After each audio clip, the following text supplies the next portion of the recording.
All right, so that homework's due today. So keep that in mind.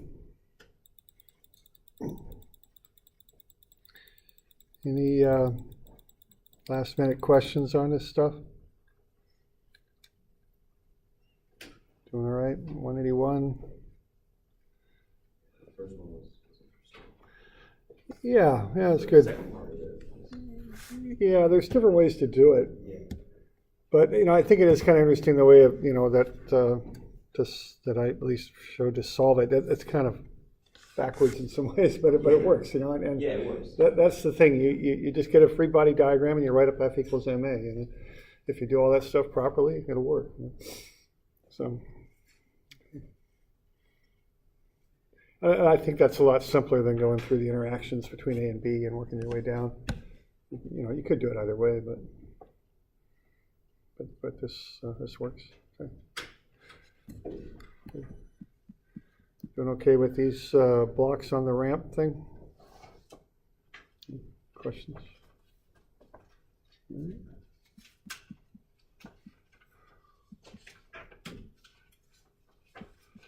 Okay, then these curvy ones, just get a free body diagram going. And then once you have it, just again, do the F equals MA stuff. The curved ones, you tend to write up the axes on the normal and tangential directions because that works easiest for the curvilinear type accelerations, okay? Now that's not a hard and fast rule, but that's the general rule. So on this one, you just have to break the weight up into normal and tangential components, and also get that wind resistance, which would be in the tangential direction. And then once you got that, you just drop the equations. So the weights and forces on the left, the static stuff, the blue stuff, and then the masses and accelerations on the right, the dynamic stuff, which is in red. Okay. So that's the deal with that. Okay, good with that. Okay, same thing on this one. This one, you do have to kind of think these through a little bit and what the consequences are, when you make certain assumptions and all that. Now this one has that horizontal normal acceleration. So once you establish that that's horizontal, you want to write up your first equation, sum of F equals 0. It's got to be vertical. If you used inclined axes on this, sum of Fy prime would not be 0 because you'd have a bit of acceleration going that way. Okay, so you want to notice that. Okay.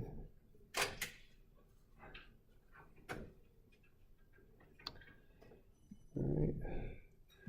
And this last one just kind of combines a bunch of things. You got the constant acceleration equations to get the distance along the arc, which gets you to the angle. It also gets you the velocity. Remember, anytime something goes in a circle, it accelerates in towards the center. That's v squared over r, which is the normal acceleration. And then again, you just do the sum of F equals ma. The normal force positive in towards the center, the component of weight negative out from the center. So that's why those signs are different on the Fn and the weight, because they're going opposite directions. Okay, so I'm right down here is where I'm at. And then that equals the mass times the normal acceleration there. Or no, what are we doing here? We're finding, what do we do on this? Oh, we're finding that normal force, right? Okay, so what you do there is you have the mass times the acceleration up and in towards the center. Okay, so that's positive also. Okay. So get everything on the proper side of the equation with the proper sign, and things should work out. You do have to pay attention to that, because it can lead to sign errors if you don't get things pointed the right direction. Okay.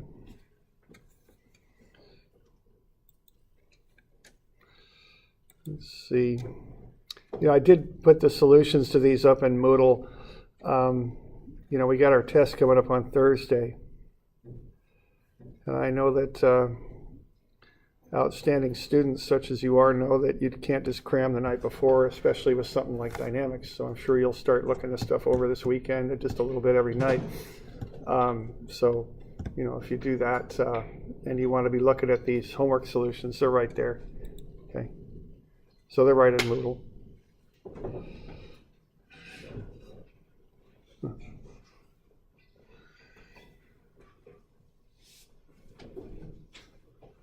You guys have a test or something, or what's going on? Everyone's coming in a bit late. Okay, so just realize those solutions are there, okay? All right, so questions on that? Can you go over 182 real quick? 182? Yeah, we could look at it if you like. So 182, that's the one with the car, right? Okay. Oh, wait, 181. The one with the blocks. Oh, okay. Yeah, actually, that's 192 is the car. This one? Yeah. Okay. Well, there's two ways to do this one. You can either draw two free body diagrams, which you might want to do, or you could just draw one and consider both blocks as one object. So, you know, you would want to make a bit of a decision on that. So what you want to do on this is to get a free body diagram going. So, you know, you start off by finding the weights, because that's what's going to drive the motion on this, is the weights.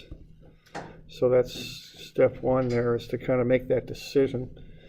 So there we go. All right, now what you want to do is find the friction. Okay, so now weight A is no problem because this is straight up and down. Weight B is on the ramp. Now this one's a little funny because the ramp's so steep, but the difference between this angle, you know, you need to start figuring up these angles.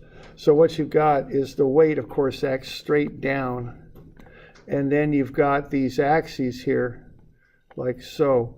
Okay, and so this is the kind of the, I don't want to use normal and tangential, but I guess, yeah, I guess, why don't we call this x prime here and y prime, okay? Now, one thing, if you just draw these things to scale, you know, you can pretty much guess what the angles are going to be. But if you need to calculate them, which, you know, very often you might, what you want to do is, there's a bunch of 90-degree angles in here that kind of show up. So what we've got here on this thing is we know the angle of the ramp with the horizontal.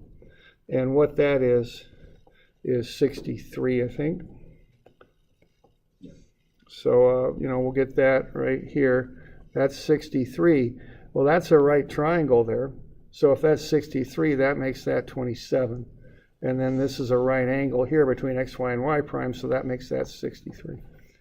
So, you know, you want to get those angles figured out. All right, then you want to break the weight up into components.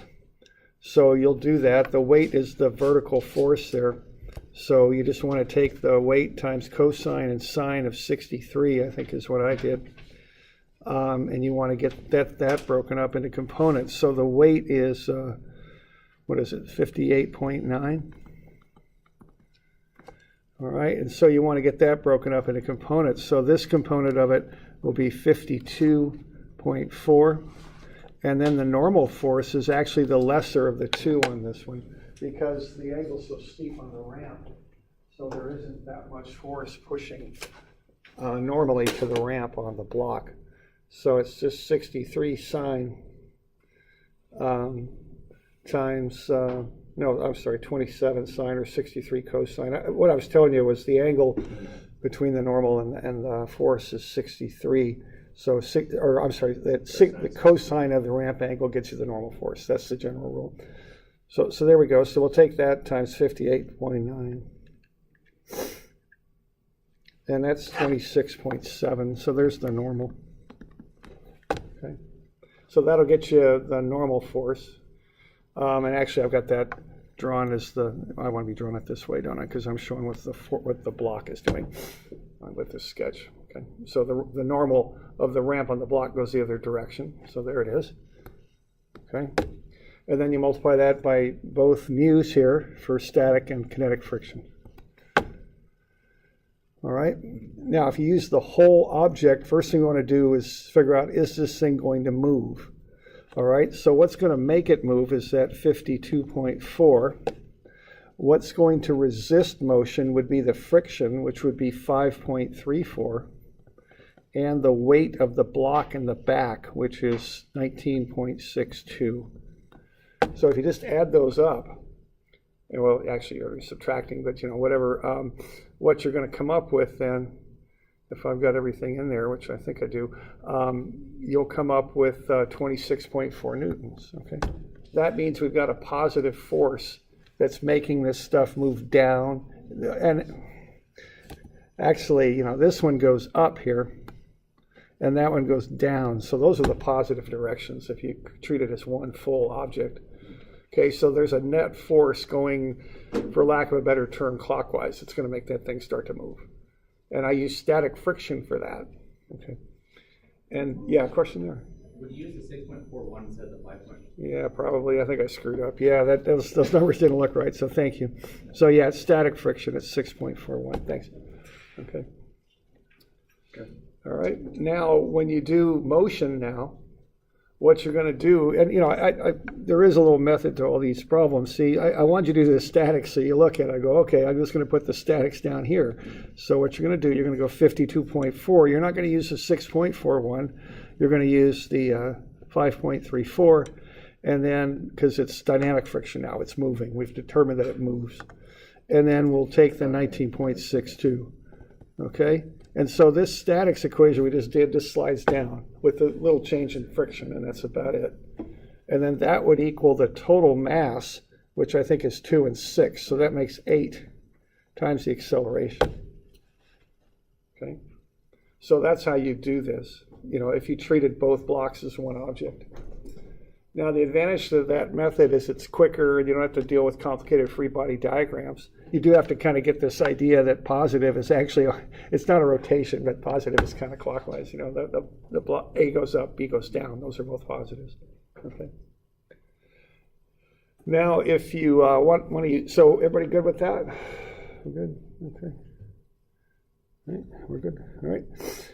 Now, you could do it with 2 free body diagrams too. And the advantage to this is you can always find the tension. You can't find the tension if you treat both objects as one free body diagram. At some point, you got to cut a block free to find the tension. Okay, so what you're going to do here now is kind of work your way from A to B.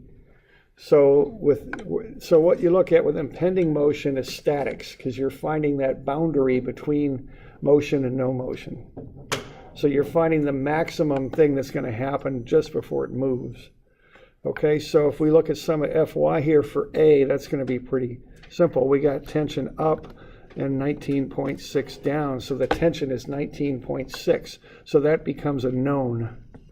Okay, and then we look here, and then we go some of Fy prime down the ramp is going to be that 52.4 minus the friction, which is the static friction, minus 6.41, and then minus the tension, which is the weight of A. So that works out to be the same numbers as when you treat them jointly together, And now, but when you do this equation for motion, we've determined it moves now because the net force is 26.4. When we do the equations for motion, you got to be a little careful here because you've done a lot of statics, and there's a tendency to just look at that weight and say that's the tension. But that's not the case because that thing's accelerating. So the tension has to be greater than 19.6 to make it accelerate. Okay? So you can't just go tension is the weight. It's not that simple. You've got to set up an F equals ma relationship there because the tension's actually greater than the weight, and that's why the thing accelerates. Okay? So I would have tension minus 19.6, and there's my static stuff, and that's going to equal 2A. All right? That's what I'd write for A. And then for B, I got 52.4. That's the primary force making it move. And then I've got minus the kinetic force of friction, so that's 5.34. And then the tension is an unknown. See, I've got it in 2 equations, so. And that's going to equal 6A is what that's going to do. And then you got 2 unknowns. You got tension and A. And so I would probably solve both equations for t, then I can equate them together and back into what a is. If I need the tension, I can plug back in and get that out. All right. So that's the deal with that. Okay. And you know, take the time to draw a decent free body diagram or a decent picture, because and then if you do that, just plug it into the equation. That's kind of how I approach this. That's a pretty solid method that seems to work consistently.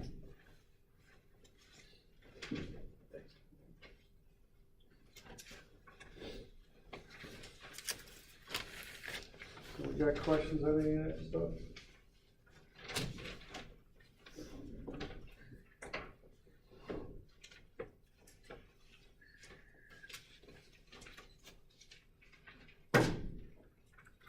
Why don't we have a look at that stuff that we, that little problem we were looking at, those two problems on the page we were looking at them a while back. Wednesday, I think. Does everybody have that? We've got a couple extras. People don't, but.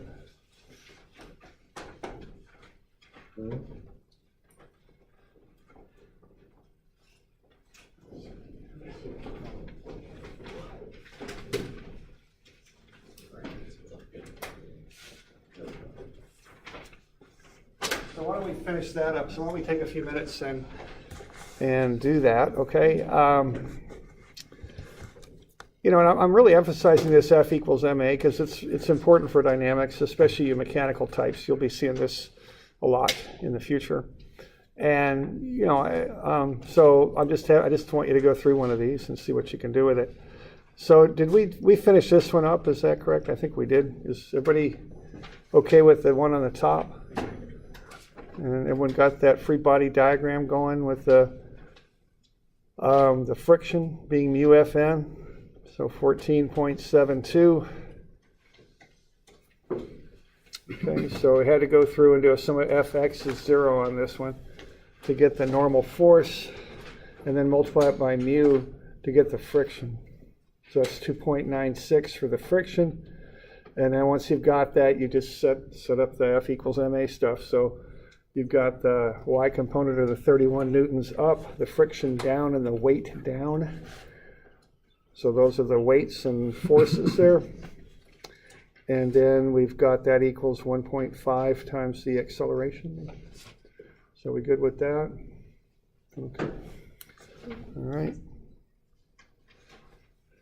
So that's the approach on that. And then we've got another one to work on. So why don't we give this 10 minutes or so, see if you can knock through this. So what we've got here is a ball that's going to spin. And the ball's spinning in the horizontal plane. Okay, so that's what it's doing.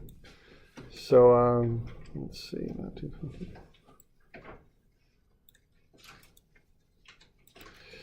So I guess we could look at that for those of you online, or if you're curious about how this would all happen. What do we do? I guess we put that up there and that'll work.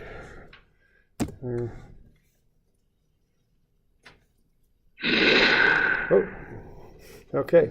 Hi, I'm Dan of Dan 330. This is my son Dan. Chris. And Chris. We're going to show. And if you're really interested, you could copy the URL and learn how to build a tire swing. It requires just a few simple parts and following the instructions. Lots of room so that we can swing back and forth. So there we in go. big That's circles. what we're doing. We're swinging around in a which is really horizontal a lot of fun circle for the like that. kids. That was quick. My goodness. Wish they'd show them having a little bit more fun there, but. Okay, Back so we're and just forth taking a in weight, big we're just circles, swinging it in a horizontal which circle. is really a lot of fun for the kids. So why don't you get a good free body diagram going to that, and let's see what else we can do with that, okay?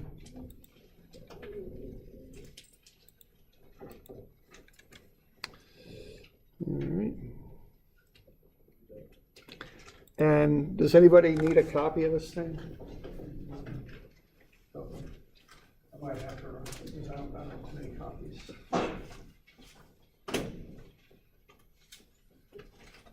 So what you want to do there, what's the first thing you do? decide whether you want to make a free body diagram of either the tire itself or the entire swing. Okay, yeah, so I think make a free body diagram. I think the thing to make a free body diagram out of would be the tire probably, because then you could just make Okay. the force into, Yeah. you know, make the rope into a force. I'll run a couple copies.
So we want the weight on there and the forces and accelerations and all that, okay?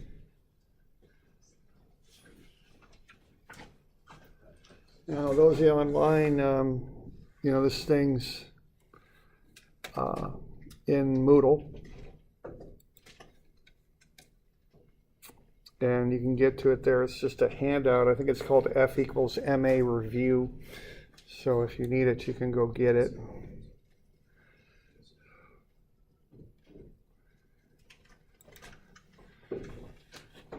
Oops.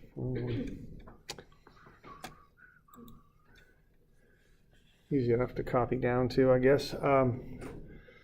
Okay, so a little bit of a free body diagram of the ball. This is what I would do, or the tire swing that we were just looking at, or whatever you want to focus on there, or whatever you want to call it, I guess might be the way to say it.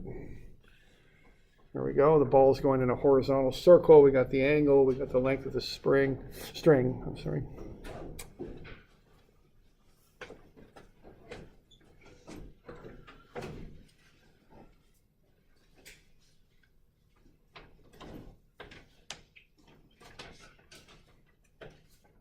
Read that test review while I'm thinking about it. Handed that out.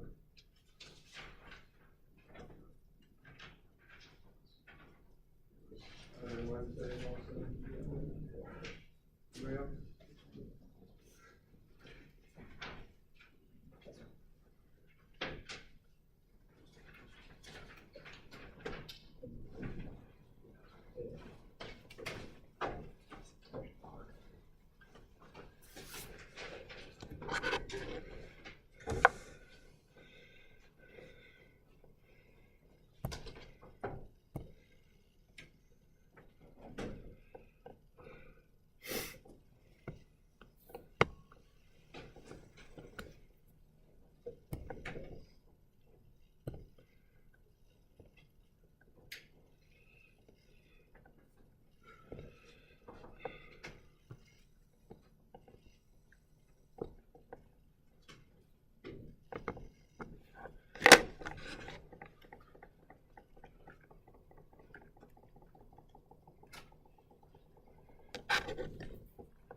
You'll get into something like that for a free body diagram? You got any questions on that or anything? We're doing all right? Okay.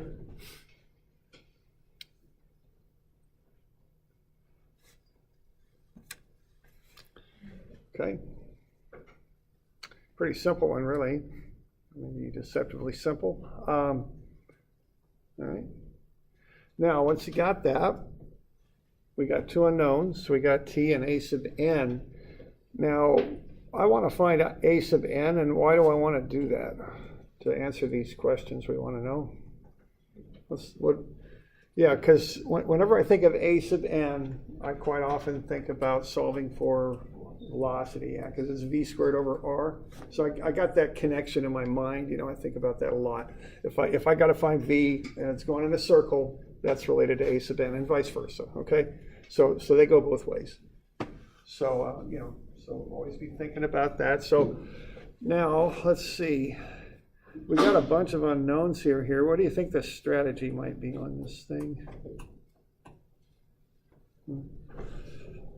You want to solve for t and a sub n. Inclined axes or no on this one? Yeah. Maybe. Inclined axes to solve for. I'm a little nervous about inclined axes initially to get that tension, because if I use them, I'm going to include a sub n in that equation. You might be able to use them to solve for a sub n, but I think there's easier ways. So I don't know if I'd use inclined axes on this. All right, I don't think I would. It's going to complicate things more than the benefit I'd get from doing it. So if I just use regular old axes and I want to solve for one unknown, what am I going to do?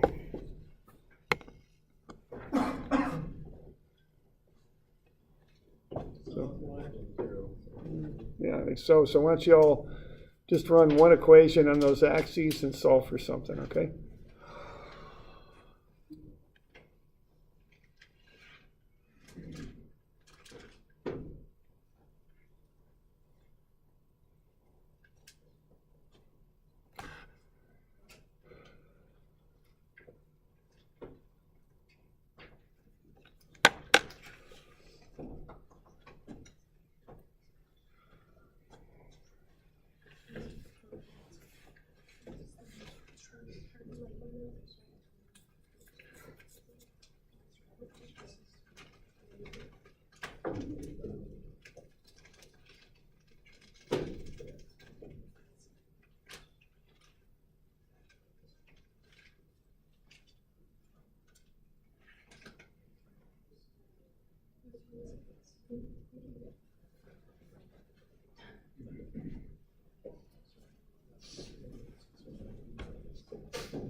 So the normal ought to be about 6.13 and the tension ought to be about 6.95 when you get them.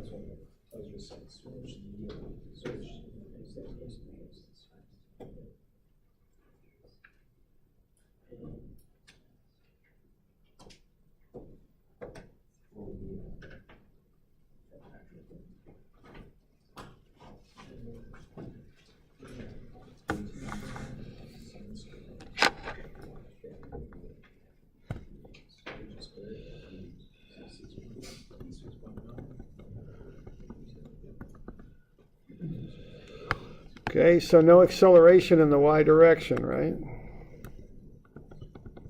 So that's probably a good way to start. So what? Minus 5.89 plus sine 58 times the tension. So that'll get you the tension. 6.9, what, no, what was it? Yeah, 6.95 newtons. So that's pretty simple, and that, you know, a little funny there, but yeah, what's happening when you're spinning at a certain velocity, you're going to require a certain normal acceleration, and let's see, I'm not quite sure how to explain the sequence on this, but why don't we get all the answers there first? So is everybody good with that? That there's no acceleration in the y direction, so we can solve for the tension just using statics based on the angle, because the speed at which you rotate that weight is what determines the angle. Okay. All right. So once you got that, I think the next move here is sum of fx. And why don't you write that up right here.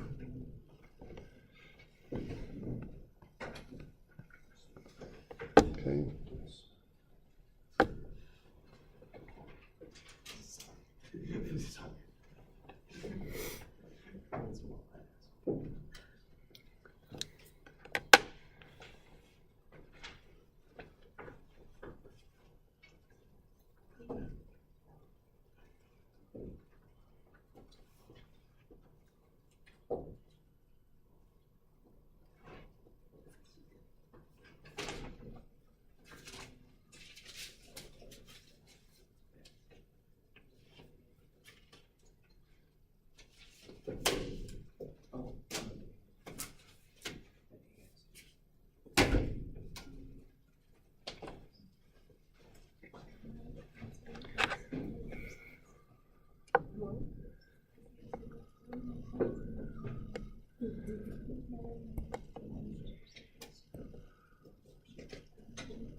$6.13 for A sub n.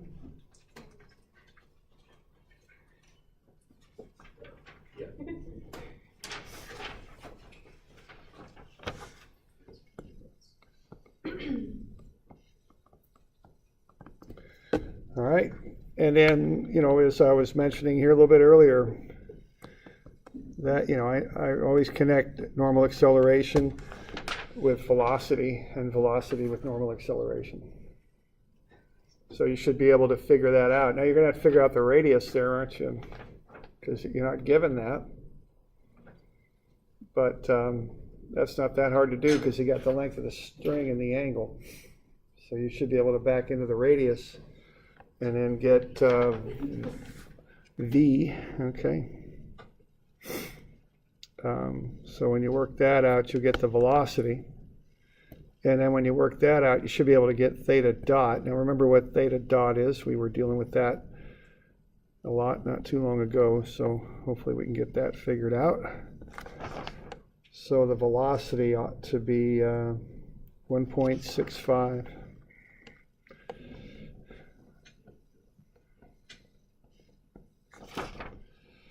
And then theta dot, I think, is 3.71, if I'm not mistaken. And that's theta dot, so that's radians per second. Okay.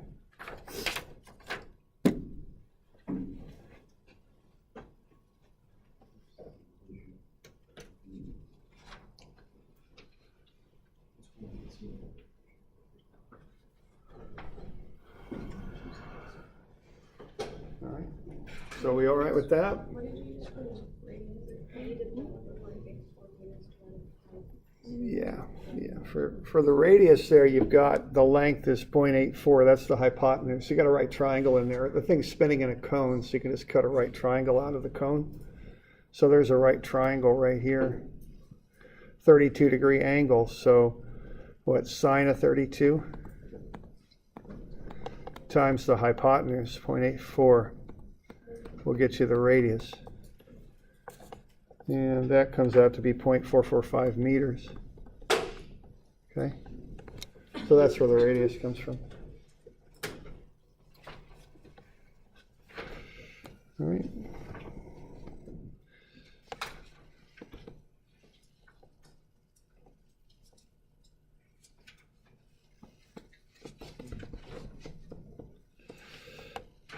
So, you know, you can work through that and get the velocity, and then v is equal to r theta dot. So v is 1.65.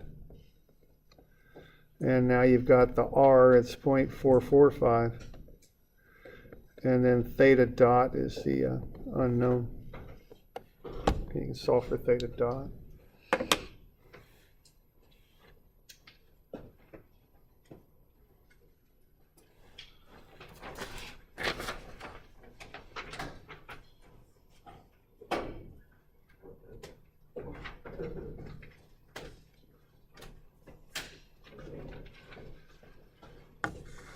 So just a bit of a run through on this stuff. Got any questions on this? Okay.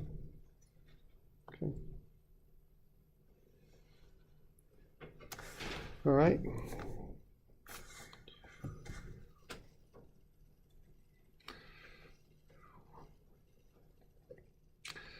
All right, I gave out that exam review. And we could go over this in detail next week. Now, keep in mind, you know, when you're looking stuff over, I do have those solutions posted to the stuff you turned in Moodle. So if you want to be looking at any of that, it's in Moodle. I'll get it back to you. I'll plan on getting that back to you Monday. All right, so everybody has one of these test reviews. All right, now, going back to when we started the class, you know, if you look at a kinematics type problem, the first thing you want to look at is whether you got constant or variable acceleration. Okay, so there's 3 equations for both. Just be sure if you use those top 3 equations that it's constant acceleration. And then if you use the bottom 3, I'd do that for variable acceleration. You know, you can always use calculus, it'll always work, but the top, you know, if it's constant acceleration, I find it a little easier to use the top 3 equations. Now, if you've got, if you're using these relationships, a few things here. Remember, your variable has to match the differential. So if you're given that a is, you know, whatever, 4t cubed, you can't just plug that into here. It just doesn't work, okay? So you can't do that because the t variable in the acceleration doesn't match the ds. And you can't just force an integral through that. It just won't work. So the differential has to match the variable. So what you do with this one is, you know, you'd probably plug that in over here is what you do, all right? So that's the first thing, is be sure that your variables match, that you can actually do an integral. Because what you're going to do with these equations generally is split things up and integrate over a given interval. Remember, the limits of integration must correspond. So if you're doing this one here, and you've got at a time of 0, the velocity is 3, you got to plug in 0 for the dt and 3 on the dv integral, okay? They got to correspond, okay? So remember that, okay? Curved linear motion, if it's, you know, we had a few where we did path and position function. And then we also had some trajectory ones. Those are described with XY coordinates. Okay. Then we got into the curvilinear motion with the arc length being r theta and v being r theta dot. The velocity is tangent to the curve, and there is always an acceleration in towards the center of the circle. That's called normal acceleration. So anytime you got something moving in a curve, remember to include that inward acceleration, the normal acceleration on it. I think in physics you might have called it centripetal or something like that. I think. So, whatever you call it, it's there. So anytime you got curved motion, that's there. Normal tangential coordinates line right up with the motion with the normal and tangential axes. Okay, they work well with circular motion. Velocity has only a tangential component. The acceleration always has a normal component. It may or may not have a tangential. The tangential component is a change in speed. And there's a, kind of a specific way of wording that on problems you probably want to be familiar with. Polar coordinates can be used for curved motion. I use them particularly for spiral motion. They seem to work pretty well. So what I'm going to do here, I'm going to go through a little checklist here. I'm going to look at the problem. I'm going to go, oh, that's spiral motion. Oh, I got to use polar coordinates. Okay, I got to use polar coordinates because it's spiral motion. Now I got to fill in the table. R dot, theta, maybe not. You might need that or not. And then theta dot and theta dot dot. So yeah, I kind of go through a little, okay, polar motion, or excuse me, spiral motion, polar coordinates, fill in the table, plug it in. That's how I would approach that, okay?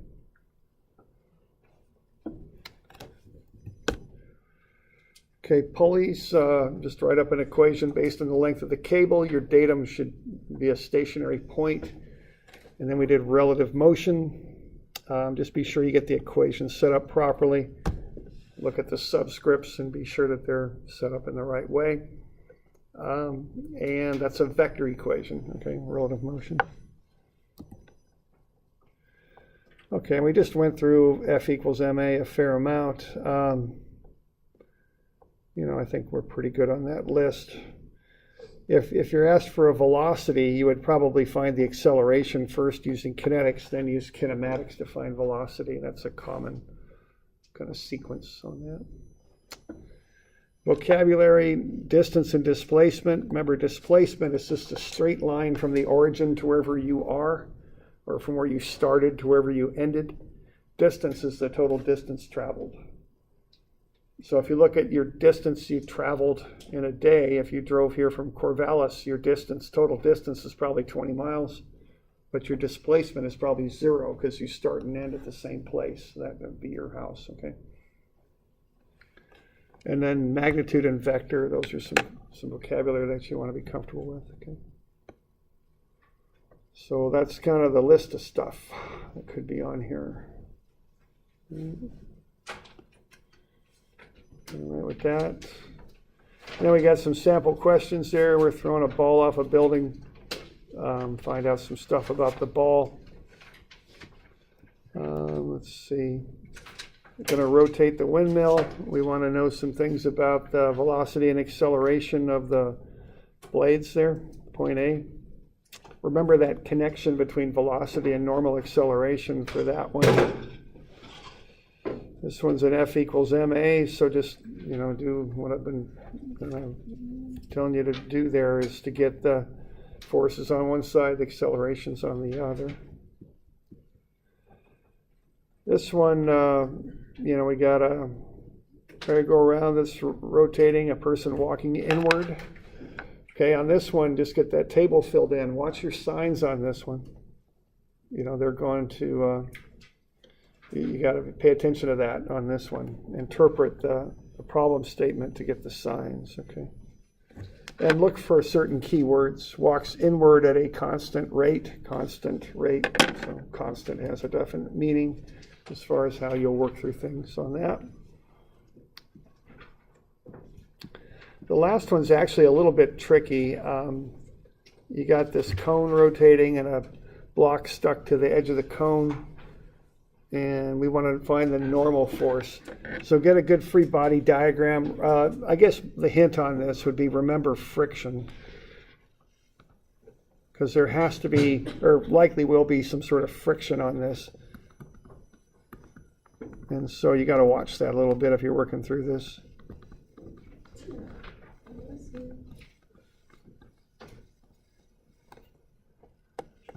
Okay. So maybe get those a look over the weekend, and we'll cover them Monday or Tuesday or something like that. Okay, we'll start in on work energy next. So this is what we're done covering the material for the test. The test is Thursday. Okay, remember a non-programmable calculator. Distance ed students, a photo ID. Just everybody bring one, but most of you I know, but all the same, just bring one along so that if there's anything I need to be looking at, I'll look at it. Okay. All right, we doing okay? Any questions? All right. Well, hope everybody has a good weekend.